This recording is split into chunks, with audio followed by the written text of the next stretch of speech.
Salamat. So, start na tayo mga clear. Okay. Share. Respect your opinion, sir. But It that's is not how, my opinion, it is in the law, Mr. Secretary. Yes, sir. Yes, sir. But I am operating. The arbiter Sir, is can I the speak, law. sir? Can I speak, sir? Okay, pinag-usapan kasi na dito mga clear. Diba? Nagbigay kasi ng salita ito si Secretary Boying na bago yan matanggap sa Witness Protection Program, dapat magsole siya or ibalik niya yung mga nanakaw or nakuha niya na parte ng pondo ng bayan. So, ngayon, inilalaban ito si Senator Marcoleta na wala sa batas yan. Hindi yan kasama sa requirement. It's totoo naman. We agree. We have to agree on that. Totoo naman. Ang tanong ko lang dito mga ka-clear.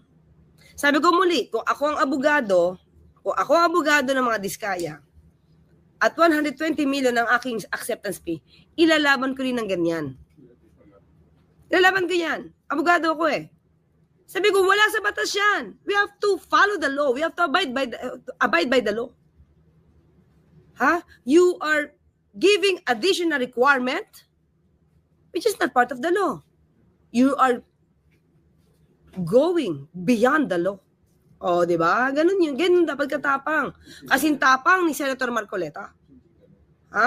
You're changing the law. Di ba? You're a Secretary of Justice. You are not. No? You're not a lawmaker.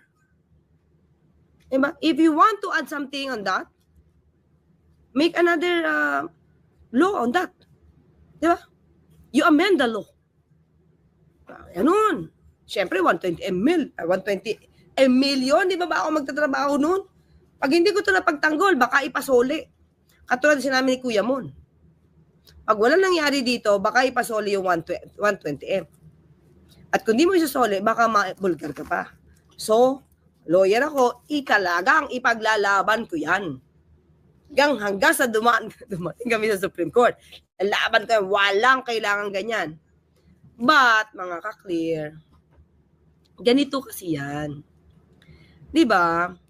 Meron kasi, tinik up ko naman sa inyo to, sa mga dati na rito.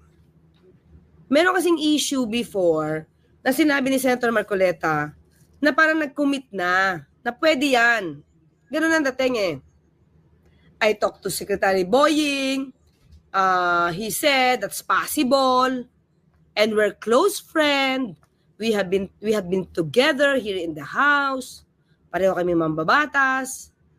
So, parang hindi gusto ni Secretary Boying yung tema na bakit babanggitin pa na close na para bang influence peddling yung ginagawa ni Senator Marcoleta. Diba? Para bang ang dating is may ipinangako na siya. So sabi niya, ilabas niya yung ganong conversation. Diba? Meron ba siyang recording ng aming conversation? So yun. So medyo hindi naging maganda yon, diba? So siguro medyo nakompromiso doon si Senator Marcoleta. Kasi alam niya na kaya niya na maipasok sa Witness Protection Program yung mag-asawang diskaya. Pero nagdagdag daw nga itong si SOJ after siyang sabihan na that's possible, sinabi na bakit mo kailangan ipabalik yung mga pera ni hindi mo alam kung magkano. Dapat korte lang yan. So, ito naman, sabi ni doon sa isang interview, sabi ni Secretary Boying, paano ako makakapag-commit na ipapasok sa Witness Protection Program isang tao? Hindi ko pa nga nakakausap at nakikita. Diba? Ayan. So, yun.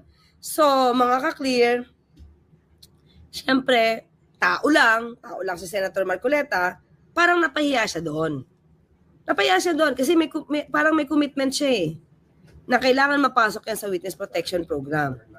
Diba? Kasi ang buhay daw ng mga diskaya ay nanganganib dahil marami siya siniwala tungkol sa mga mambabatas sa House of Representatives.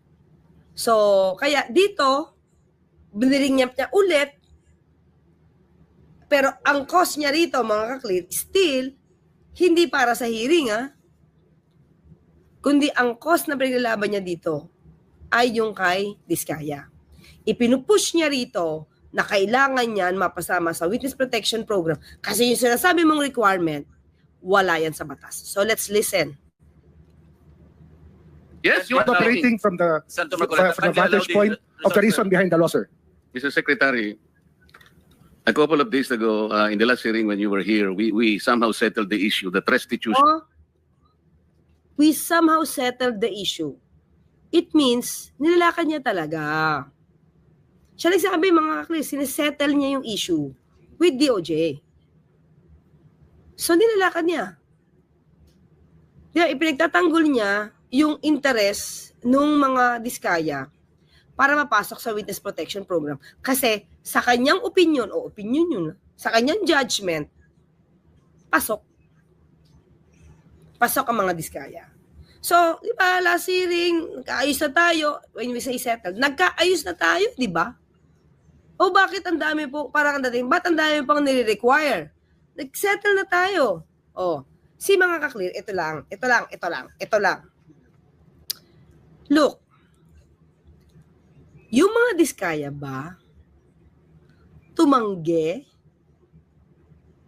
na magsole ng anumang asset na maaari nilang isole? Kasi si Bryce nagsoli ng mga mamahaling car, at least you can see good faith.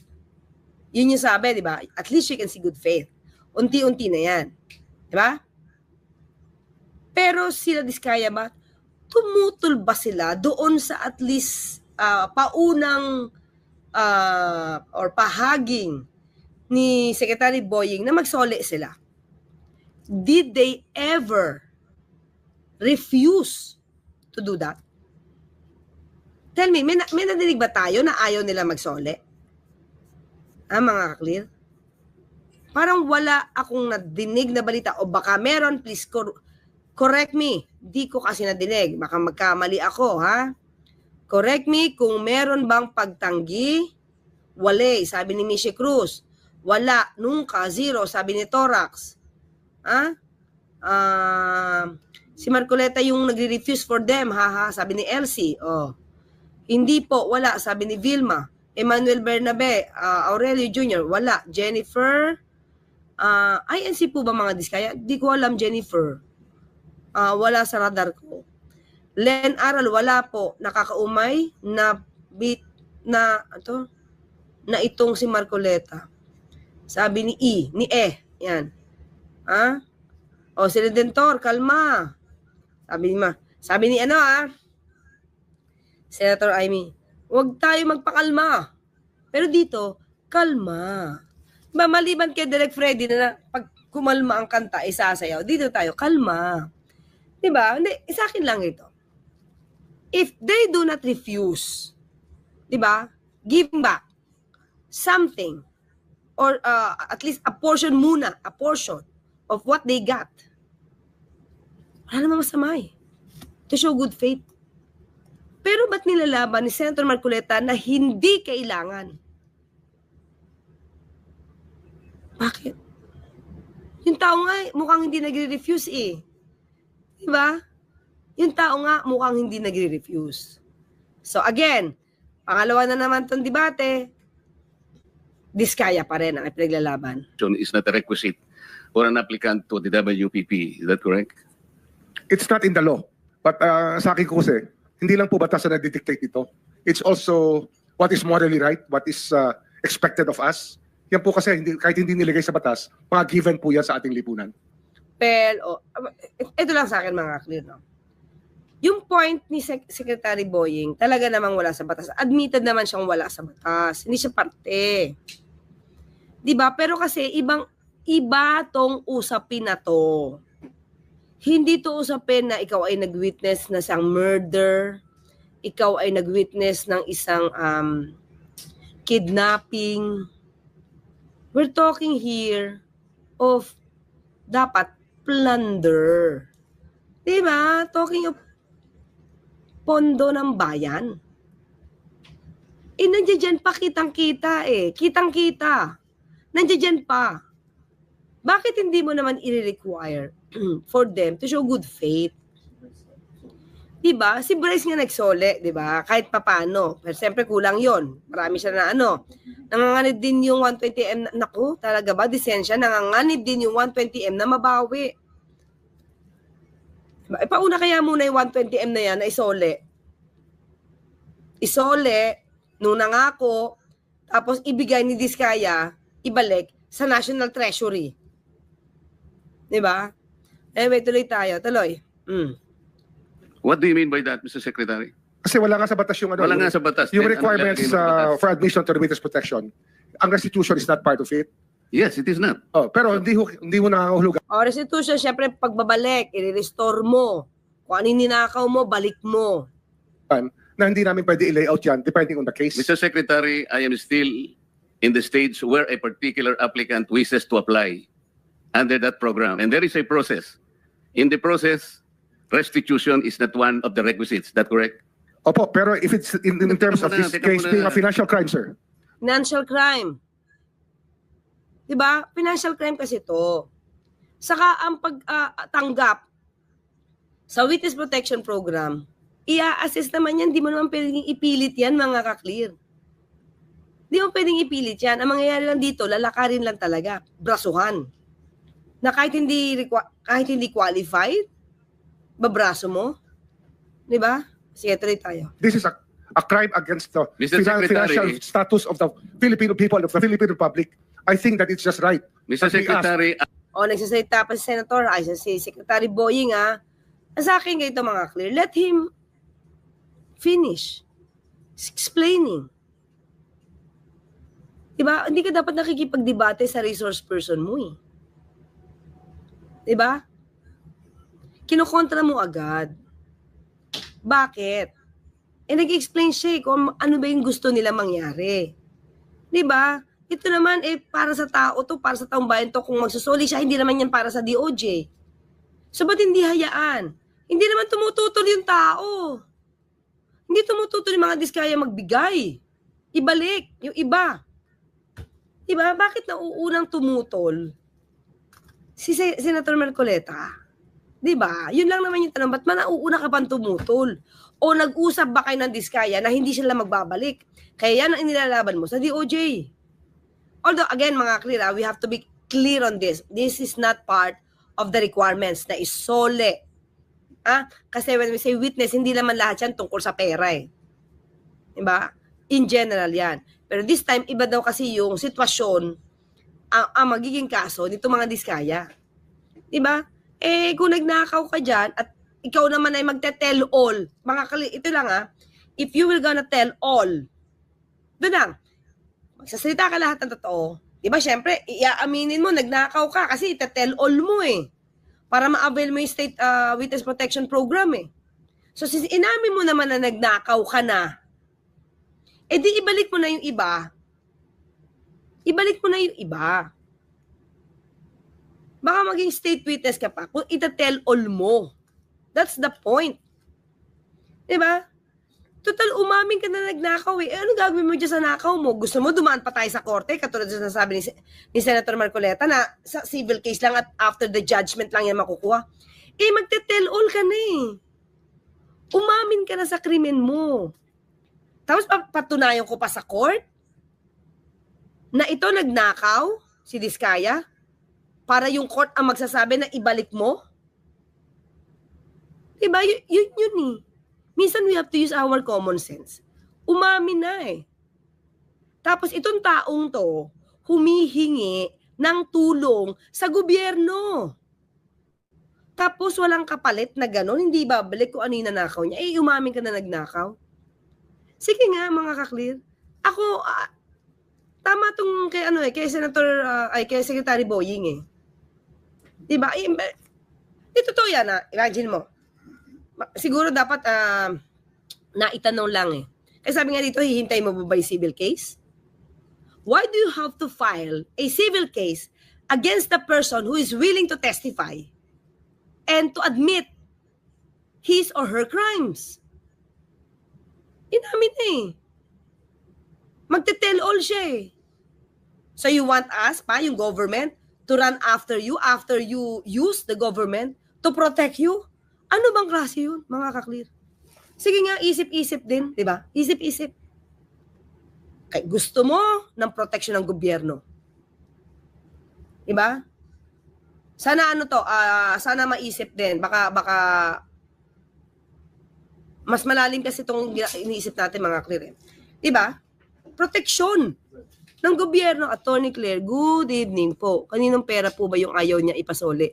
Sa Diskaya, yung mga nanakaw, nakulimbat ng Diskaya o yung binayad sa kanya, binayad sa kanya ng mga Diskaya. Sabi ni, hindi daw. Promise, hindi siya, kahit siya yung tumutulong sa Diskaya. Hindi naman daw siya. Sabi ni Kuya Mon, Kuya Mon baka meron ka kung sino. I-ano mo naman sa amin. I-tweet mo naman sa amin. O ipasok mo na sa Facebook mo. At iti-take up namin. Hindi, ito mga kapatid. The Diskayas are wanting, they are deciding to have that protection from the government.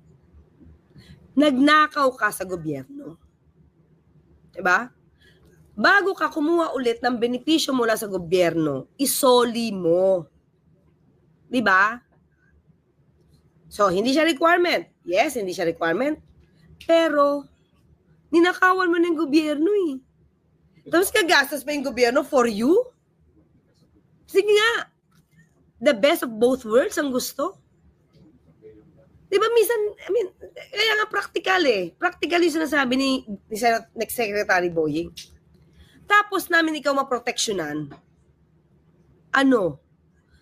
Pa-file kami ng case, we will file a case against you to run after you. Tapos, years ang aabot dito just to run after the properties. Diba? Sige, tuloy tayo. Are you amending the provision of No, the law? sir. No, sir. But that is how we run the Witness Protection Program. As a lawyer, That's how we run. Kaya nga, sila naman na mag-evaluate eh. You cannot force it, Senator Marcoleta. Mr. Secretary, may I ask you, in a criminal prosecution, the civil liability is impliedly instituted. Is that correct? Of course. Kaya nga hindi naman nangangahulugan kung sakasakali na natapos na yung criminal prosecution, kapag ka nakita na mayroong criminal liability yung tao, because it is impliedly implied, doon lang magkakaroon ng restitution. O di ba? With this, ibig niya sabihin, sampahan niyo muna ng kaso. Di ba? Ang gusto ni Senator Marcoleta, mag-file pa yung kaso, habulin pa yung mga yan para mabalik yung ninakaw. Pero ngayon, kumukuha sila ng tulong sa gobyerno. Anong klase yun? Diba? Tingin mo mahahabong pa yun. Tingin ko nga na wala na ibang pera niyan eh. Matapos na malaman na pwede silang i-amlak eh. Ma-freeze ang assets. Diba? If you want something from the government, give back something to government. Hindi ipakabig ang dating. So, sampahan niyo muna ng kaso. Kapag may kaso na, at doon na prosecute, at nagkaroon ng decision ng civil case, o di mahabol nyo, hala, ibang klase din naman ang gusto ni Senator Marcoleta para sa kanyang kliyente, sa mga witness niya. Sa mga witnesses niya. Resource person. Hindi pwede ganun. Diba? Kung Senado ako tatanungin ko yan, si Marcoleta, kung pantay ba ang simbolo ng timbangan niya. Ayan, George Bagnot. Hindi, di ba? Parang makikita mo parang, bakit? Ba't papahabol mo pa sa court? Unang-unang, di naman tumututol yung mga tao na yan na magbalik. Inuunahan mo. Di ba? It will come after.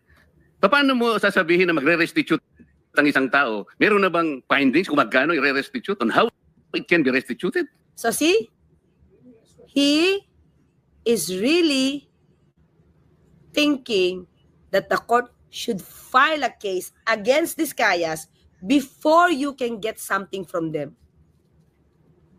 Well, kung ako talaga lawyer niyan at meron akong acceptance fee na 120M, yan din ang ilalaban ko. Garrett, mga kaklir, ganyan na dapat ipaglaban, ganyang klase ang dapat na lawyer ng mga Diskaya. Ipipilit at ipipilit.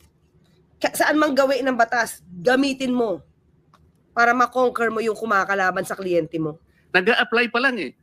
Huwag po ninyong babaguhin ang requisite ng batas, Mr. Secretary. I thought nung dumating ka dito, nagkaintindihan na tayo eh. Oh, Clear. Hindi ang diskayang lumalakad for their being part of the witness protection program. Si Senator Marcoleta. Siya. Base sa salita niya, mga clear, hindi tayo wala tayong ano dito, wala tayong ginagawang kwento rito. Sa kanya nanggagaling. Sa kanya nanggagaling. Oh. Kala ko nagkaintindihan na tayo. So it means you were the one talking to SOJ. Nilalakad mo. Tama pala yung dati kong title na nilalakad niya. Kaya nabablar ang proceedings natin eh. Kaya nga kinote ni, siguro, ang chairman kanina gusto kong ituloy ito, sinabi niya, nagpa-interview siya, na goodwill and sincerity should be done para i-test. Ganda lang ngiti, Pwede ba yung ganito? I respect your opinion, sir. But It that's is not how, my opinion, it is in the law, Mr. Secretary. Yes, sir. Yes, sir. But I am And the operating... arbiter, Oy, pero mga clear, totoo tama, wala naman sa law. Wala sa law. Kaya lang sa prerogative to ng DOJ, kung mapagkakatiwalaan ba to, that's the point. Mapagkakatiwalaan ba to? Yung sasabihin ba nito, tell all. Diba? Kung tell all ka, at umamin ka na sa iyong kasalanan, edi magbalik ka na muna. Diba? arbiter Sir, is can I the law. Oh. Testing the waters lang kung talagang in good faith ang applicant for state witness program. Ay, yes. Diba? Saka, you have to give back. Kung kaya mo nang ibalik, kasi makikinabang ka na sa tulong ng gobyerno eh. Diba? Ikaw na yung una makikinabang kasi you're asking for the help of the government. Na ninakawan mo. O tapos yung ninakaw mo, ayaw mong ibalik at ayaw ipabalik ng lawyer mo, halimbawa. Tapos, hoy government, tulungan mo yung kliyente ko. Ha? Yung pagbabalik ng pera? Di yan requirement, ha? Hindi yan batas. Wala sa batas yan. Basta tulungan mo, government, tulungan mo yung kliyente ko. Bigyan mo na seguridad. Di ba? Bigyan nyo to ng board and lodging. Kasi nasa witness protection program nyo yan. Oh. Pero huwag yung pababalikin yung ninakaw niya na wala sa batas yan. Never. Ni 5, walang babalik yan. Paal muna kayo ng kaso bago nyo pabalikin. Bago kayo makakuha sa kanya, prove it. Parang ganito eh. Bago kayo makakuha sa kanya, prove it na nagnakaw siya. Hala, conflict. Mga ka-clear. Kasi pupunta ka pa sa court to prove na nagnakaw yan eh. Magte-tell all nga siya eh. Di ba? Magte-tell all siya. Na parte siya ng malaking sindikato ng pangungurakot. Tapos pupunta ka pa sa court to prove para may findings ang court kung magkano ibabalik yan. OMG. Oh. Sir, may I speak, sir? Yes, you I'm are operating from the vantage point of the reason behind the law, sir. What is the reason behind the law? So that we can get justice, and justice can only be attained if there is restitution. So that is the principle behind all of these things that we are talking about now. Mr. Secretary, restitution will come after. It cannot be. So it can come before or after, sir. Yeah, tama. Ako. Wala sa batas, yes. But you can voluntarily do it to show good faith. At inamin mo naman eh.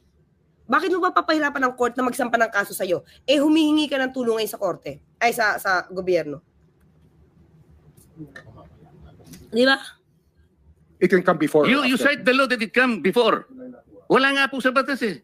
Huwag Sir, po ninyo babaguhin ang Sir, batas, we Mr. are Secretary. operating on a unique set of facts, and we are all of these matters are being evaluated because the gravity of this financial crime cannot be underestimated, and that the more assets that we're able to preserve at the outset, the better for our country, sir. Yun. Preserve mo na. Bakit?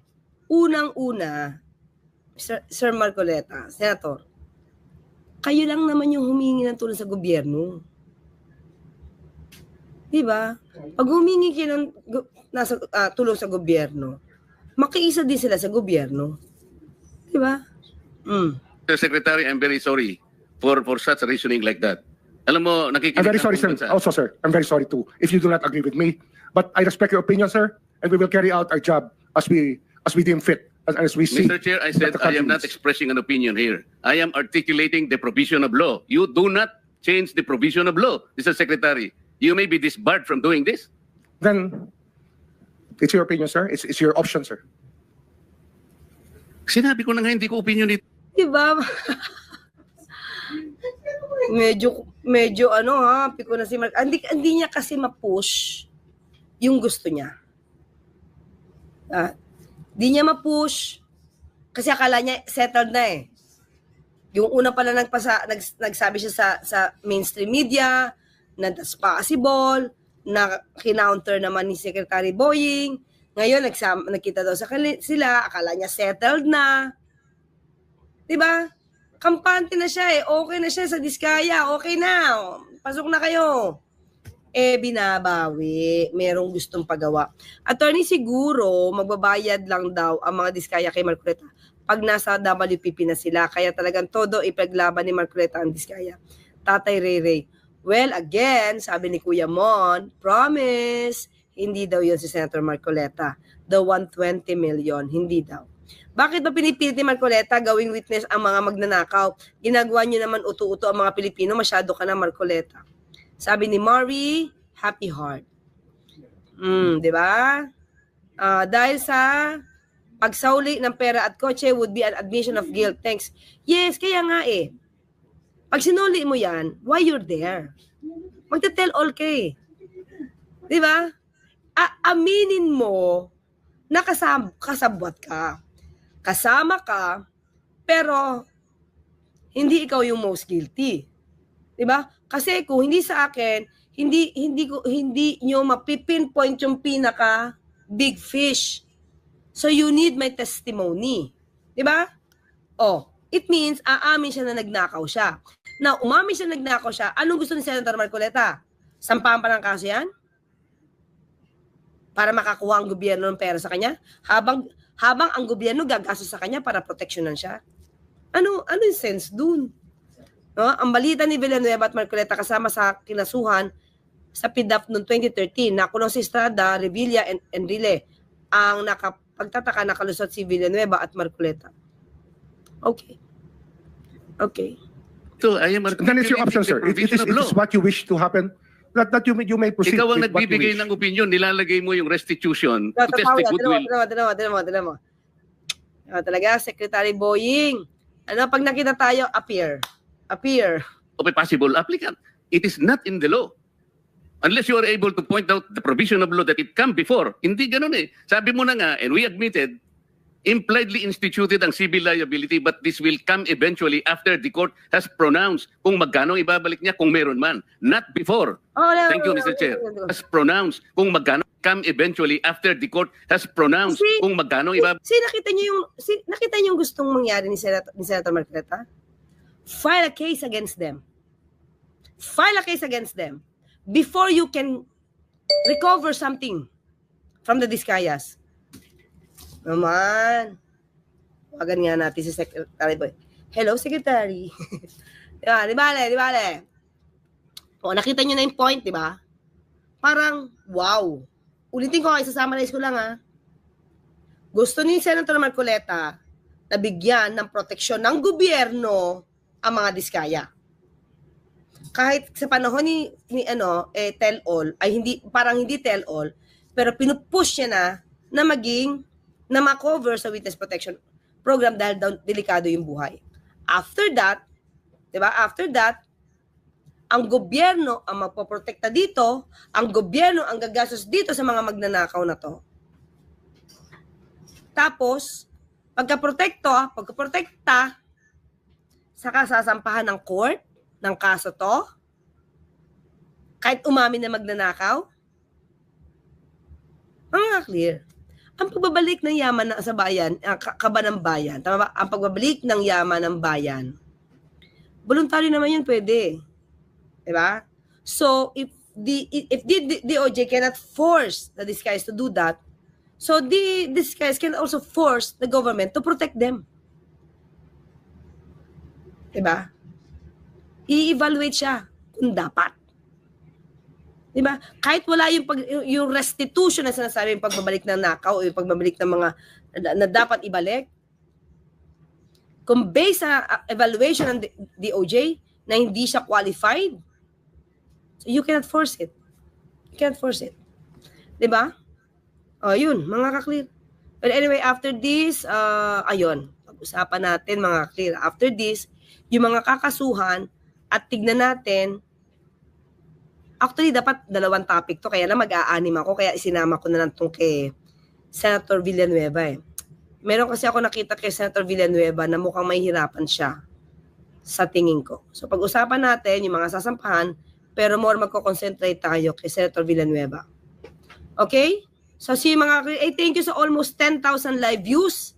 Or almost, naka 9,000 plus tayo. Okay, ini-round off ko lang. So sabihin na natin mga 9,200 live views tayo. At again, sana makasama kayo sa susunod natin topic. Okay? Yung mga kakasuhan na. At hindi ko alam kung may freeze order na o ipapa-freeze ba lang. Kailan ko ipapa-freeze ngayon, baka natangayin at na sana hindi na. But the bank cannot stop them from withdrawing the money. Okay? See you in a while, mga clear. Bye. Ay, wait. Nandito pala, meron pala. Hindi ka na makalimutan. Thank you, Sir Agustin Mondragon, sa super sticker. Bili din ako ng ilaw, kagaya na sa inyo para sa wife ko. Yeah, oo, di ba? Magic ilaw, di ba? Adriano Leo Enriquez. Thank you po sa sticker. Okay. Adriano Leo again, Enriquez Leo Enriquez. Thank you po. June Faldas from San Francisco, California. Thank you sa sticker. Captain 11th Division, nakinabang na mga diskaya, pinagyabang na nga nila sa mukha ng lahat. Tapos ngayon, they need protection. For what reason? Nakakaawa ang Pinasya. They need protection, but they do not want to give back. Well, anyway, sabi ko, hindi naman natin nadinig sila. It's only Senator Marcoleta that we heard that refusal, no, that restitution. Okay? Okay. Si Marcoleta lang naman ayaw ibalik ng diskaya eh. Yun nga eh. Diba? Soulscape. Miss Jasmine, feeling above the law si Marcoleta based sa line of questioning niya. Parang utusan lang niya lahat ng tao sa paligid niya. Dahil mo pa si BBM. Involved ka ba? Thank you, Miss Jasmine. Sunny, cool na cool dyan. Si Mr. DOJ, yeah. Attorney Claire, yeah. And Cherry Blossom, dami ninakaw. Gusto protektahan agad. Hadupak talaga. Yan mga